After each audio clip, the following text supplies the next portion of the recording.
StoryChat with John Fornoff, the art and passion of storytelling. Here's your host, Bryan Bullabush. Merry Christmas, everyone. It is Christmas week. Merry Christmas from us here at StoryChat to you guys, wherever you are, either in the car or listening cozy by the fire, sipping a cup of hot cocoa. I'm Bryan, here joining you guys this holiday season. And I hope, John, do you have a cup of cocoa? I was thinking that would taste so good right now, because it's a little chilly right now, but it's that'd be great. Wow, it's getting cold in California. I know. I don't believe that. Usually, I think it might get down to like in the 50s. I mean, so we're freezing here. The 50s is not cold. Like the 50s is light sweater weather for me. I came from Colorado. I know what stuff is, but I got true. Spoiled. I got spoiled being here in LA. I mean, I'm way spoiled. Yeah. Well, you won't get a white Christmas either. So there. And neither will I, because I live in Georgia. Oh man. So what do you guys do for Christmas? Like, do you guys do any traditions or anything fun? Do you do anything fun with your kids or whatnot? Oh, sure. Well, the ideal thing, you get the tree and do the presents and all that kind of stuff. And what's this have to do with story? I don't know, but we'll tell it anyway. Actually, I do kind of have you have a plan in mind. I do plot. Actually. Okay. Tree and all that fun stuff. We go to and we usually like on Christmas Eve we'll do like one gift. Just pick one gift out. Just kind of and then Christmas morning we get up in the morning and and that's what we used to do. Now my kids are grown. It just it's different. When kids leave home. But that's what we would do. Yeah, it was fun. Actually, now that I've actually thought about it, because we kind of want to make this more, I do have a kind of a pseudo-serious question for this episode. Oh, a pseudo-serious. That means it's half serious. It's got a little comedy in. It's got a twist. Yeah. Okay. All right. Well, we've talked about on the podcast, the truth shall set you free, the truth. We're talking about truth. Yes. When you compare Santa Claus to Jesus Christ, mm-hmm. and the nativity story. Oh, no. Do you see where I'm going with this? Okay. All right. Other than the complete obvious of Santa giving presents to little kids, I mean, you see him everywhere. He's the staple. He's the staple of Christmas. Right. That's really cool because Saint Nicholas straight up punched a heretic in the face, which is kind of is really cool.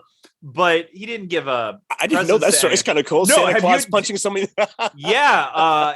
It was the Council of Nicaea, and here's your weekly story. Council of Nicaea.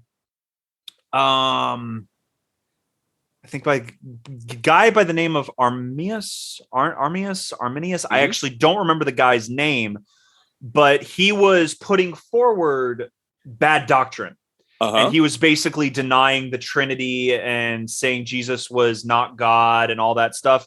And he was getting under the skin of the council members so much that Saint Nicholas, the guy who the fat elf is named after, punched him dead in the face. Wow, man. During one of these meetings for his heresy. So there's your that's cool. learning story. Yeah. That's a great way to deal with heresy, by the way. Yes, it is. It is an excellent way to deal with heresy. Just punch him in the face. But heck with all the diplomacy stuff. Okay, go ahead. But aside the obvious, and I know the present giving is an obvious one, why is the Santa Claus story everywhere in comparison to the Jesus story? It's interesting. And I won't get into Santa Claus versus Jesus because actually Saint Nicholas, there is a God story in that story. It's how he actually gave gifts to the poor. He became very wealthy. Saint Nicholas was, and he gave gifts to people in secret. And so there's actually a good God story in there. We've kind of commercialized and secularized it, but so it's a little different today. But the question is, why is that so prominent as opposed to the Jesus story kind of thing? Yeah. Oh man, this is like pretty epic battle here we have. It's a battle of stories, right? Yeah. And so far it looks like Santa's winning as far as the Christmas stuff. It looks like it. But here's the thing. He who wins the battle, there's a quote that I think I came up with it. Is me or Plato, one of those guys. Two very, very smart individuals. We mix them up all the time. Yeah, yeah, right, John. So anyway, he who wins the battle of the stories wins the battle of the hearts.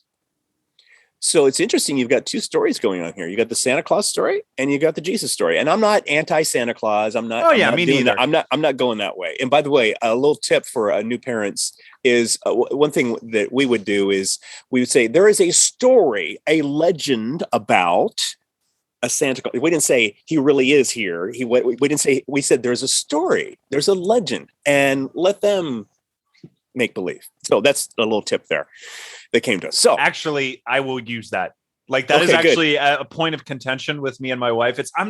I will agree with her, but at the same time, Santa Claus was a part of my growing up so much. I don't want my kids to miss that. That is an excellent in between. There's a story. It was like, oh, hey, this could work. Okay, so this is a battle of the stories. And again, I'm not anti-Santa Claus, but you got Santa versus Jesus. To academically compare and contrast. Yeah, because and actually we said there is a God story with the St. Nicholas story. But right now, the secularized version is you got. I remember at Christmas time, I go around, Christmas decorations. There's an elf. There's a snowman, there's a dog, there's a penguin. It's like, there's everything. It's like, where's Jesus? That's kind of what the story is about. He's not anywhere. So there's a battle of the story. So I'm not going to say this is what I'm saying. Here's what I'm trying to get to. And you brought it up is really in all of culture, there's a battle of stories. Whose story wins? And truth will win. Truth will always win in one way or another. Maybe right now, it maybe doesn't look like it, but truth always comes out. Truth always will win and will set us free eventually. So it's so important as you're writing your story to get your story out there. I want to empower you empower you in any way I can, or if God would be willing to inspire you too. We've got to get your story out there, the story God's given you to give to the world. We got to get it out there because the world is desperate for good stories. And if they don't find them from us, they will find them out in the world. And he who wins the battle of stories wins the battle of the hearts. When you win their heart, it starts changing government. It starts changing philosophy, then government. It starts getting into it. There's a definite pathway that happens. What story does to change the world, it's been proven in history. One example we gave earlier is Charles Dickens. He wrote a fictional story, Oliver Twist. And that story changed the world. First of all, people read it for entertainment, but they were incensed that this was actually happening because it was based on real life events. And that changed the law about child labor. Go ahead. You're absolutely right. But there is a more on topic thing that he changed the world with. What's that? Charles Dickens invented Christmas. Oh, yeah. We know the Christmas tree and kind of that sense of the holiday came from A Christmas Carol. Yeah. Which is, that's a good point. I think that's really cool. If you haven't seen The Man Who Invented Christmas, it's a really good movie. It's got a God-sized hole in it that you can fill in the gaps pretty easily. It cuts God out of Dickens's life and out of that story. But if you look real close, you'll be able to. You don't even have to look real close. It's like cutting around something huge on a piece of paper. You're going to see what it is. Yeah. What a great storyteller there, man. Yeah. Oh, wow. Charles Dickens. Oh, one of my favorites. Yes. Yeah. Changed. I mean, he changed our lives, literally. Like, we wouldn't have the modern holiday that is Christmas if it weren't for Charles Dickens. Yeah, that's true. I think that's super cool. So as a storyteller, you can change the world. You can change people's view of things. But it starts with the heart. It starts from your heart. Out of the abundance of the heart, the mouth speaks. That's what the verse says in the Bible. And I think Jesus said that. I think is Jesus or Proverbs. I can't remember where that came from. Jesus. We'll play a game. Is it Jesus, Plato, or John? One of the three. I think it was Jesus. I vote Jesus every time. Okay. Oh man. Yeah. So anyway, I'm looking for a lightning bolt. No, it's not that bad.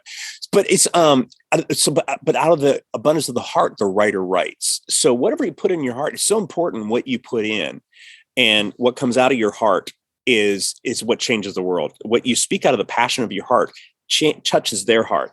And here's the cool part. When you get connected with God's heart and you get his passion flowing through your heart, and you touch the person reading or experiencing or listening to or watching your movie, watching your story, so it's God's heart, your heart touches their heart. That's where the world has changed right there. Awesome things happen. Yeah.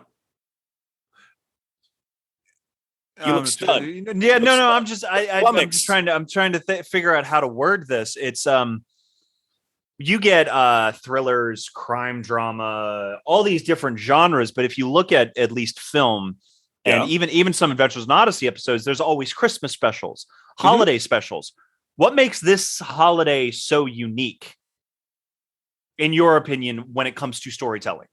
Oh, great question. Well, it is the story of stories. I mean, think about this. I mean, in what other, on all the world of the Roman gods and the Greek gods and all the mythology and all that kind of stuff, in all these stories, we've got the best one of all. You've got God, the creator of all things, sends his son to become one of us, a human, as a baby. And he didn't come in with a big parade with, and trumpet.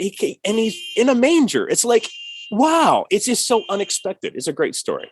And by the way, I'm going to real quick. This is kind of cool how it lines up with story structure, the story of the Christmas story. So you've got the ordinary world of the hero, which let's talk with Mary. Start with Mary. All right. And by the way, the beautiful thing about story, you can take it from Joseph's point of view, or you can take it from the donkey. I mean, whatever, I'm pretty sure there's been a Christmas special about all of those points of view, including the sheep or duck number 3. Duck number 3. I love that. Duck number 3. Oh, I got to write that one down. Okay, anyway. Ordinary world of duck. If I hear 3. it, I want royalties. Okay, that's right, royalties. You got all my royalties. Yeah. So, ordinary world of the hero. Here's Mary. Just she wasn't royalty or whatever. I mean, in God's eyes, she was. She's his daughter, but she's ordinary world. There's Mary, and all of a sudden, an angel shows up. By the way, you're going to have a baby, and it's Jesus, and he's going to change the world. It's like, hello, talk about an inciting incident. Then crossing the threshold is she's got to tell Joseph.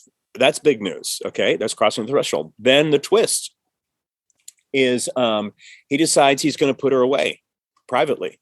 The reversal, an angel shows up to him and says, hey, what she's saying is true. I'm paraphrasing and terribly condensing this, and we need music behind it because it needs it. But anyway, I'm just pointing out the story beats. And then escalation. We've got to head back to Joseph has to take Mary to take them for the census, go to Bethlehem. And so, and they've got this long trek, and she's pregnant, and it's like, and escalation. Now, dark night of the soul is like, it's the silent night. It's like, there is no room in the end. She's giving birth to the savior of the world, and there's no place for him. Talk about irony. All right. So they have the new plan. The new plan is we'll just put him in the stable. We'll just take the night in the stable. Final showdown. She has the baby, and the new world is joy to the world. We've got a whole new world that comes when the baby is born. And there's a whole new story that starts with the ordinary world. It's interesting what stories, when you do a series, how they can just fold into each other. But talk about a beautiful story where God comes as a baby. I mean, Jesus humbles himself as a baby, a crying baby that needs to be, taken care of and fed and just, it's just, wow, we've got a story here. Yeah. Something that's really cool about that to me is statistically, if you look at animals, like if you look at tiger cubs or lion cubs or even elephant pups, all of them can get up and walk around and do things for anywhere from 6 weeks to maybe a year on the longer end. My point is most infants in the animal kingdom are up and running maybe 2-3 weeks out. Human babies are one of the most weak and vulnerable things on the planet when they're just born. And I think that is absolutely amazing. Like you cannot, you have a hard time thinking of something more vulnerable to the elements, to literally anything out there than a human baby. Wow. And because even a tiger pup could somewhat take care of itself. I mean, maybe not super early on, but you get my point. And just the vulnerability that God accepted and the humbleness, literally. It's amazing. It's amazing. By the way, elephants have pups, is what they call them? I don't know. Calf. I think it's an elephant calf is what it actually was. I was just wondering. Yeah. Good catch. I don't know. So Merry Christmas, elephant pups, and duck number 3. It's all kinds of it. Yeah. But anyway, we just want to wish you all just a merry, wonderful, wonderful Christmas, and just a joy-filled Christmas. And there's a lot to be joyful about. And I think the most beautiful thing is we can take that joy to the world through story. And just want to encourage you to do that. Top 3 Christmas movies. Go. Oh man! Of course, Christmas Story. Enjoyed that one. That's a family classic with mine. Oh yeah, Christmas Carol. We prefer the 1950s version. The black and white version is so Alistair good. Sims. Yeah. Oh, I think that's right. Yeah, just amazing stuff. And What's a Wonderful Life? Yeah, of course, John. Yeah, nothing atypical there. What about you? How the Grinch Stole Christmas. Both versions. No, not both versions, because there's 3 of them now. Okay. The original animated is great. Yeah. The Jim Carrey one is a national treasure. I haven't seen the new one because it's hot trash. I didn't say that out loud. I really like Jim Carrey's Christmas Carol as well from 2008. I don't know if you've seen that. I have not seen that. It's the same style as the animation style as Polar Express. I don't know if you're. Oh yeah. Polar Express. Yeah. It's, if you can get past the animation, which is a bit rough, I love the movie. It is phenomenal because it is one of the few movies that in my opinion, tells the Christmas story kind of as intended, because it's scary. Oh wow. Like it's terrible. It is genuinely terrifying at some points, and it's a ghost story. It's supposed to be. Yeah. And then finally, I don't know if you have seen the 2006 The Nativity Story. No. It is wonderful. Oh, wow. Like, that's cool to know. Is it the best movie I've ever seen? No, it's got its glaring issues. But it does a beautiful recreation of the story we were just telling, of the Nativity Story. There's a moment. Actually, you've seen the new Star Wars, right? Yeah. Here's a pitch. Poe Dameron, the pilot guy, he plays Joseph. Oh, wow. And this is before his career took off. And now he's in Star Wars. He's in Dune. He's in everything now. Oscar Isaac's phenomenal actor. But there's a moment where Joseph is in the town of Bethlehem. This nothing like from what you've seen in church or whatnot. It's just these little hovel town, they almost look like hobbit holes, but out of brick. That's the only way I can describe it, because it's a sheep farm basically. Yeah. And Joseph is holding Mary, going door to door, begging. Wow. Let us in. She's about ready to pop. Yeah. And while that is going on, the Carol of the Bells is playing. Oh, wow. And it is just this glorious moment until you hear this one shepherd go, I got a stable over here. And then it's, if you haven't seen it, it's great. It's like the Jesus movie of Christmas. That's cool. That's the 2006 Christmas Story, and it covers Herod. It covers the 3 wise men. Or the 3 wise guys, as my family call them. But it's phenomenal. So those are my 3 Christmas movies we have to watch every year. Wonderful. Oh, and Muppet Christmas Carol. But I was going to throw that one in there. I feel like that's a given for everybody. We're big Muppet fans. I'm running out of battery, so I got to say goodbye fairly soon. So anyway, I mean, you continue on without me if you want. That's fine. Oh no, it's good. Just want to remind you guys, please register for the Art of the Start, January 29th. Kind of our Christmas present to you guys. Yes. Kind of give the real quick elevator pitch for that real quick, John. Sure. If you're having trouble getting started with your story and it's just hanging on you, it's like, how am I going to, I don't know where to start. I get flummoxed, I get bamboozled, or whatever you do. One of those words. And you're just, yes. And you're just trying to get started and it's hard and it's weighing on you because you got to write the story, or you feel stuck or whatever. I've got a plan for you. I've got a blueprint to get you out of that stuckness and get it onto the page. I've got some ways, some things I want to share with you that help me, to help many other people, and it'll help you get that story on the page where it belongs and then get into the hands of people. So it's called The Art of the Start, and it'll help you overcome a lot. It's going to be absolutely free. It's going to be a seminar. We're going to do it on a Saturday, January 29. And it's our gift to you. Just want to give that to you. So there we go. It's fun. So register soon. We're going to have a limited time because we're going to get a Zoom call. We're going to talk, make it interactive. It'd be a lot of fun. Yeah. Come stop by, ask some questions. So you do need to register for it. I'm not going to blast out the Zoom link. Just to come in. So if you want to be a part of it, email me at storychatwithjohn@gmail.com, and I will add you to the list that shoot out the email. Then you'll be able to join us. You said 9:00 PST? Yeah, 9:00 Pacific time. You got it. On the 29th. Cool. Yeah. Well, John, I hope you have a Merry Christmas and a Happy New Year. Thank you. You too, Brian. You too. Yeah, and all of you watching too. Which just hope you have just a beautiful Christmas and a great new year ahead, and with new possibilities.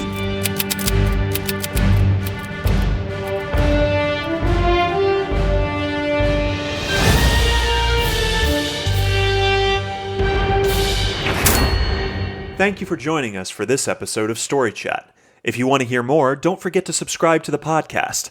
If you have any questions for John or feedback on the show, please email us at storychatwithjohn@gmail.com. Thanks for listening. We'll see you next time.